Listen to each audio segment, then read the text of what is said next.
Estudos para concursos para o Tribunal de Contas do Município de São Paulo sobre a Lei de Acesso à Informação. Lei 12.527. A LAI. Agora faz é bonitinha. Já passei no concurso do Tribunal de Contas do Município de São Paulo e fui nomeado super rápido e melhorou muito minha vida. Fui muito bem na prova do Tribunal de Contas do Município de São Paulo e gabaritei a administração.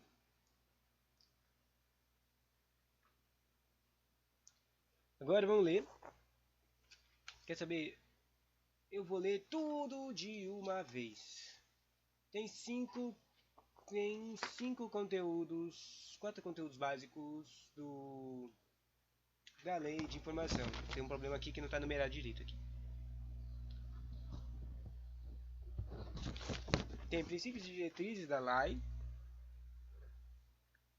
Tem o princípio de publicidade máxima, o princípio de transparência do ativo, o princípio de abertura de dados e o princípio de criação de procedimentos que facilitam o acesso. Tem a transparência, depois tem uma experiência da transparência ativa e transparência passiva.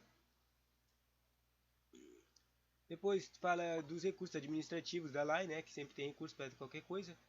Depois fala das responsabilidades na lei de acesso à informação. Tipo, quem vai ter responsabilidade das coisas, né? Tipo, o agente público, a entidade, o superior, hierárquico, esses tipos de coisas, né? E no final tem uma perguntinha. Quer saber? Vamos responder a primeira pergunta para criarmos perguntas na nossa cabeça. Vai. A Lei 12.527, regula o direito fundamental do acesso à informação. Na sua seção 5, regula o acesso a informações pessoais. A coisa de informações pessoais normalmente tem um conteúdo de 100 anos de restrição de acesso. Assinale a alternativa que está errada. Tem que achar a errada disso aqui. O tratamento das informações, primeira opção. O tratamento das opções de informações pessoais deve ser feito de forma transparente e com respeito à intimidade.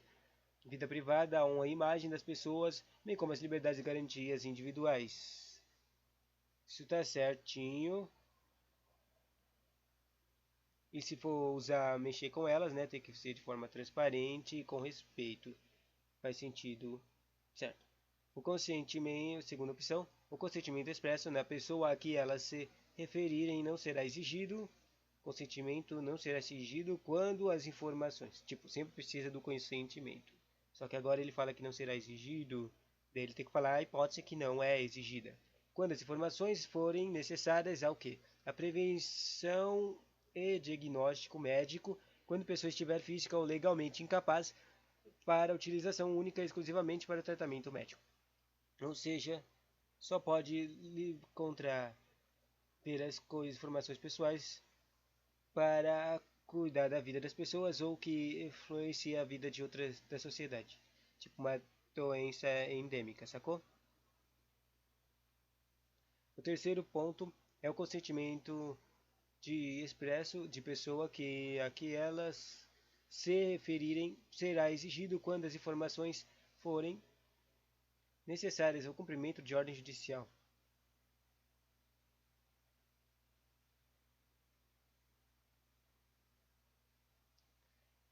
Sempre é considerado o consentimento expresso da pessoa, certo? Só que tem hipóteses que não. E a hipótese de cumprimento judicial de ordem judicial é uma hipótese que eu acho que não é necessário o consentimento. Porque isso aqui está jogando alguma coisa, né? Deve ter um fim.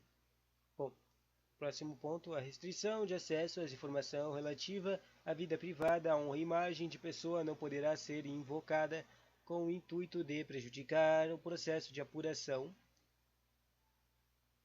Espirro. Espirro.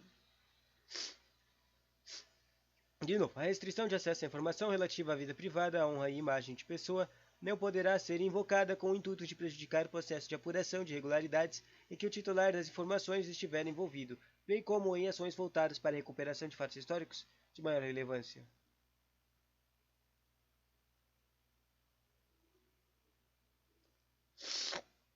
A restrição de acesso não pode ser evocada para afetar outras pessoas com o intuito de prejudicar um processo de prejudicar o processo, irregularidades que o titular das informações estiver envolvido.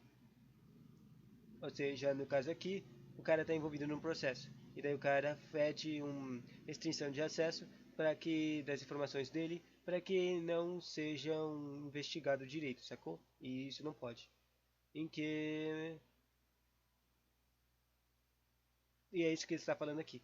Ele não pode acessar, pedir uma restrição de acesso para impedir que investiguem os processos que eles estão apurando de irregularidades em que o titular das informações está envolvido, bem como as ações voltadas para a recuperação de fatos históricos de maior relevância. Tipo, faz total sentido, certo? O único que não fez muito sentido, que eu tenho dúvida, é o C, né? Deu para criar uma lógica aqui na cabeça dos outros três, mas assim não. A resposta certa, que está incorreta, era a C. O erro da alternativa está no fato de que o consentimento das pessoas para a divulgação de informações pessoais não é obrigatório quando tais informações forem necessárias ao cumprimento de ordem judicial. Olha aí, não era obrigatório, né? Tava certo. Conforme disposto no artigo 31, súmula 2, inciso 3 da lei da LAI. Agora vamos terminar aqui. São só 2 páginas. Cada página dá uns 6 minutos. Vai dar uns 18 minutos de leitura. Ou seja, aqui não tem a lei seca não. Uma pena.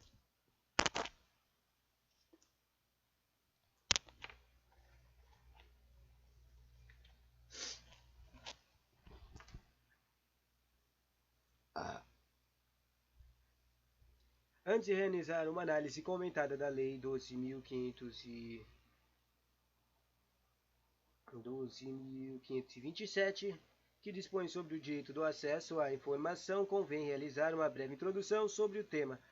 O Brasil foi marcado na década de 1960 até meados de 1980 por um governo ditatório militar, ocasião em que houve uma grande restrição dos direitos fundamentais dos cidadãos, incluindo nesse rol o direito do acesso à informação. O poder público na época tinha a faculdade de decidir quais atos e outros eventos poderiam ser transmitidos para a população e quais atos deveriam permanecer sob sigilo. Contudo, tal cenário mudou com a redemocratização do país e a promulgação da Constituição Federal de 88. Atualmente, o acesso à informação é reconhecido como um direito humano fundamental por importantes organismos da comunidade internacional. O artigo 533 da CF prevê de modo expresso o direito do acesso à informação, ao dispor que todos têm direito a receber dos órgãos públicos informações de seu interesse particular ou de interesse coletivo em geral, que serão prestados no prazo da lei, sob pena de responsabilidade, ressalvadas aquelas cujo sigilo seja imprescindível à segurança. Ou seja, só pode ter sigilo para normal. Sigilo é quando as coisas são para a segurança do país.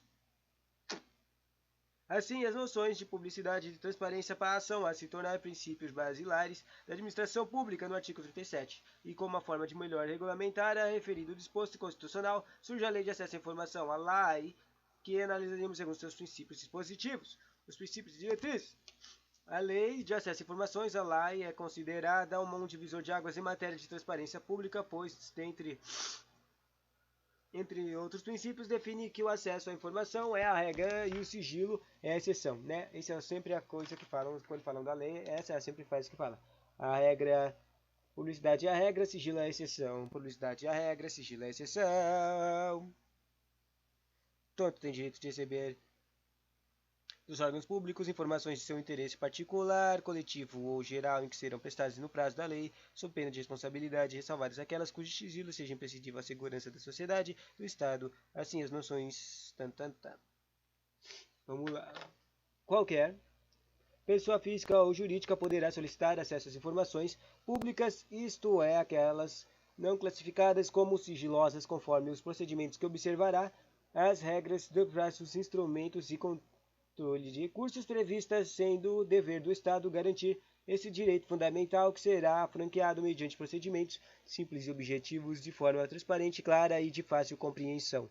O parágrafo único do artigo 1 da lei dispõe sobre os destinatários ou aqueles que devem se submeter à referida legislação são os órgãos públicos integrantes da administração dos poderes executivo, legislativo incluindo o Tribunal de Contas, o Ministério, o MP, as entidades federativas integrantes da administração pública direta e as autarquias, fundações públicas, empresas públicas, sociedades de economia mista, integrantes da administração indireta. Os procedimentos previstos na lei destinam-se a assegurar o direito fundamental do acesso à informação e devem ser executados em conformidade com os princípios básicos da administração pública e com as diretrizes previstas no artigo 3 referidos da lei.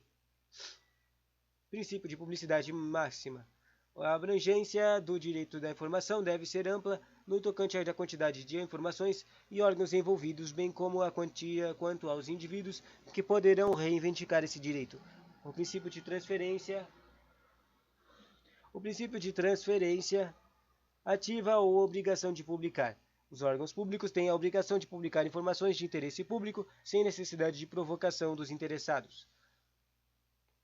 O princípio de abertura de dados traduz-se no estímulo à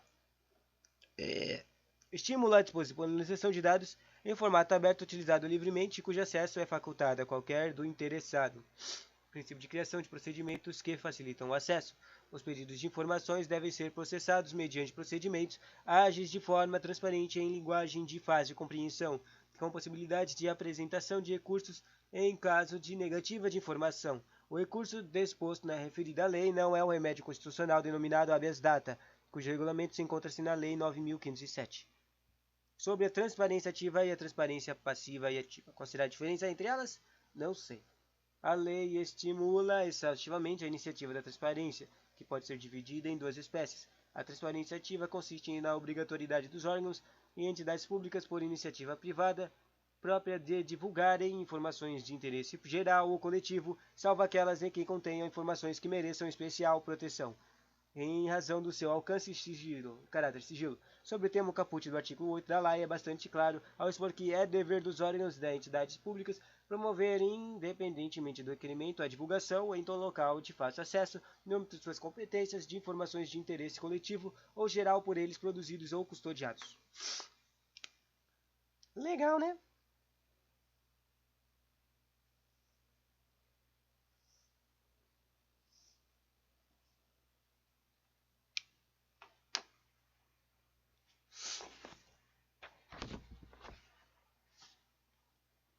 Ok, próxima página. Para terminar. Além da obrigação do primeiro, o referido artigo 8 também elenca um rol de dados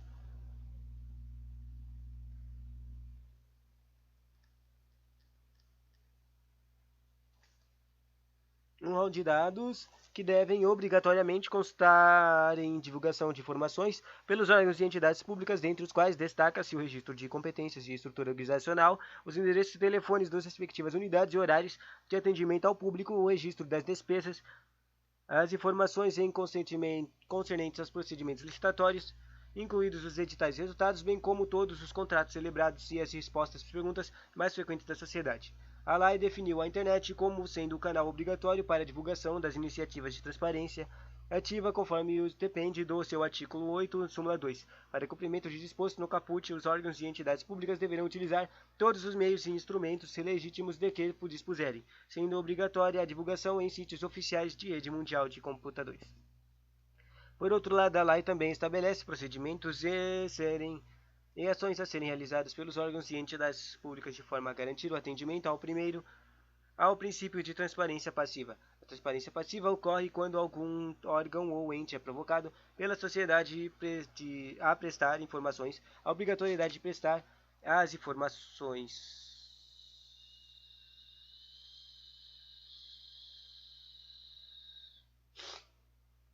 a passiva é quando é obrigado a prestar. Obrigatoriedade de prestar as informações das solicitações está prevista especificamente no artigo 10 da LIA. Qualquer interessado... O primeiro falou do parágrafo 2, que dizia: para cumprimento do disposto no caput, os órgãos e entidades públicas deverão utilizar todos os meios e instrumentos legítimos que dispuserem, sendo obrigatória a divulgação de sítios oficiais de rede mundial de computadores. E aqui, fala aqui no artigo 10, diz Qualquer interessado poderá apresentar pedido de acesso à informação dos órgãos e entidades referidas no artigo 1 desta lei por qualquer meio legítimo, devendo o pedido conter a identificação ao requerente e a especificação de informações requeridas. Os pedidos devem ser encaminhados ao serviço de informação do órgão público, podendo ser realizados inclusive pela internet e devem conter informações como identificação de requerente, mas sem exigências que inviabilizem a solicitação e não se podem exigir justificativas para solicitar informações de interesse público.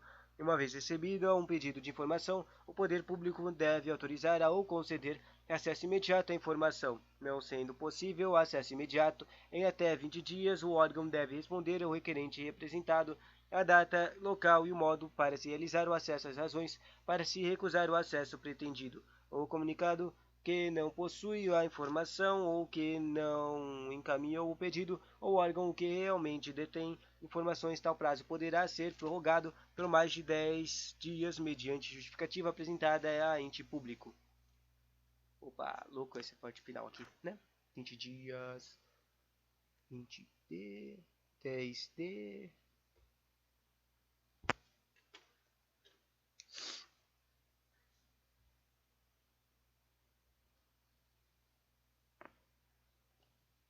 Poderia ser prorrogado por mais de 10 dias. Recursos administrativos da lei. As demandas somente poderá recorrer nas seguintes hipóteses: havendo negativa de acesso à informação, ou quando não com a motivação obrigatória das negativas de acesso, a lei de acesso à informação apenas detalhada os procedimentos de recursos administrativos no âmbito da administração pública federal, mas a doutrina entende que os poderes executivos e legislativo tenham os seus respectivos procedimentos recursais, desde que devidamente regulamentares. Nos termos do caput e do parágrafo único do artigo 15 da lei, o interessado poderá interpor recurso contra a decisão no prazo de 10 dias. Deixa eu anotar aqui. 10D. A contar de sua ciência, essa coisa de ser contada é importante, sendo dirigido na autoridade hierarquicamente superior que exarou a decisão impugnada, que deverá se manifestar no prazo de 5 dias. Outro prazo aqui, 5 dias, manifestação.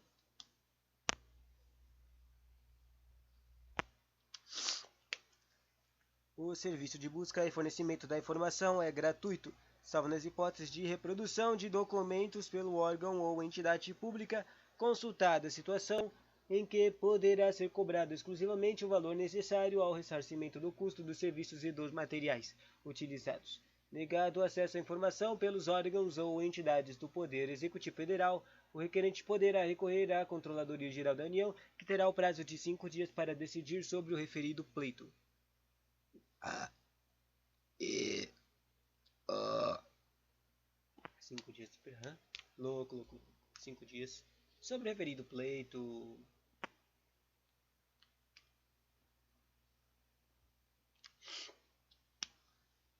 Negada a informação. Próximo ponto final sobre as responsabilidades da Lei de Acesso à Informação. A lei não dispõe apenas de regras gerais sobre o acesso à informação, também elenca uma série de sanções e penalidades aos agentes públicos que se opor aos seus ditames. O artigo 32 apresenta as condutas que são consideradas condutas ilícitas, que sejam responsabilidade do agente público ou militar. No artigo 32 diz: constituem condutas ilícitas quem sejam responsabilidade do agente público ou militar. 1, 2, 3, 4, 5, 6, 7 caras. Constitui responsabilidade recusar-se a fornecer informações requeridas nos termos desta lei, retardar deliberadamente o seu fornecimento ou fornecê-la intencionalmente de forma incorreta ou incompleta. Ou seja, se você mexe com os dados ou impede que eles irem para lugares, para as pessoas, você está fazendo uma coisa do mal, cara.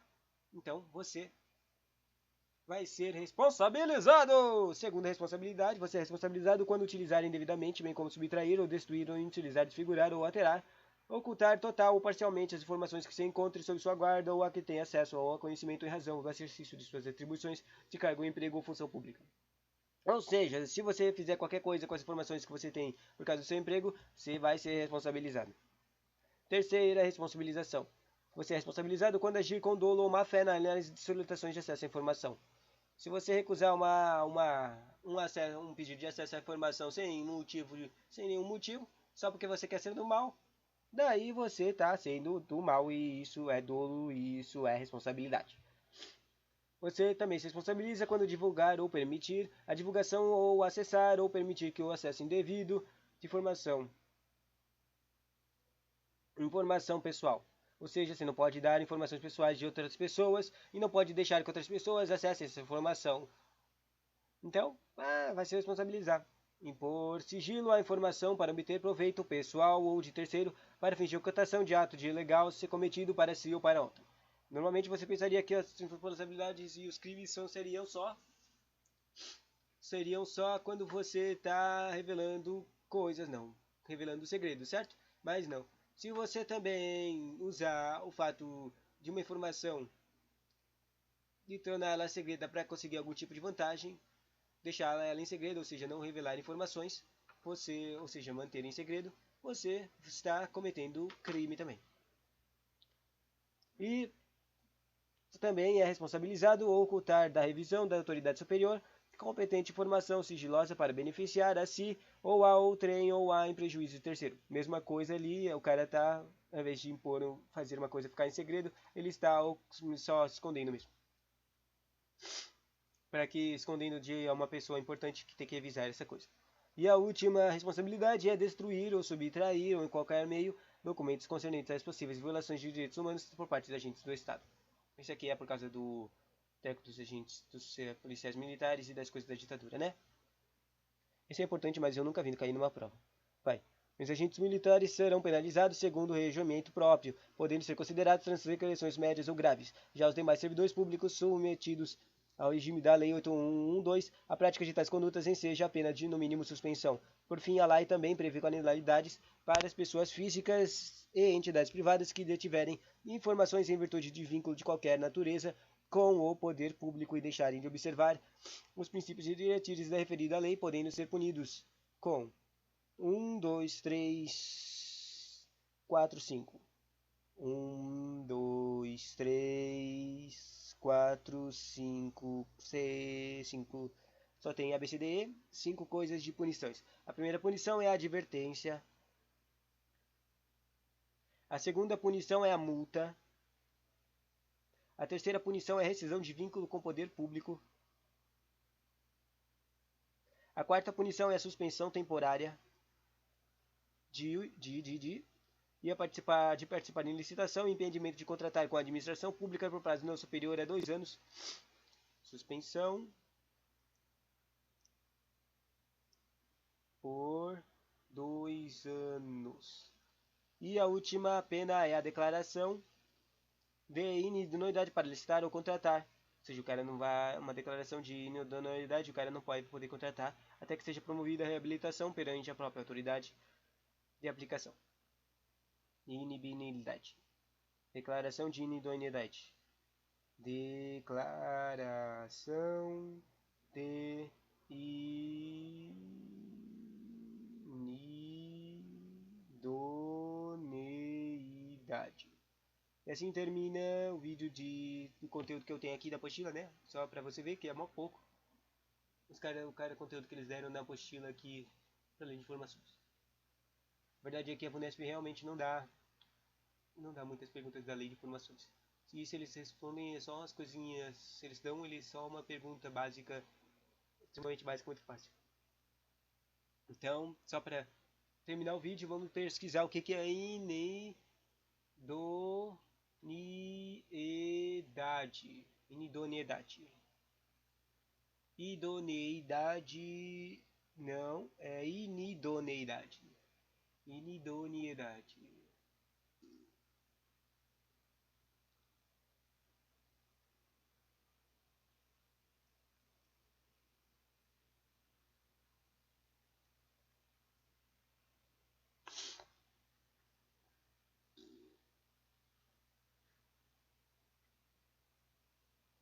Mostrei que o mestre Google ele deu uma idoneidade, deu direto uma resposta de dicionário.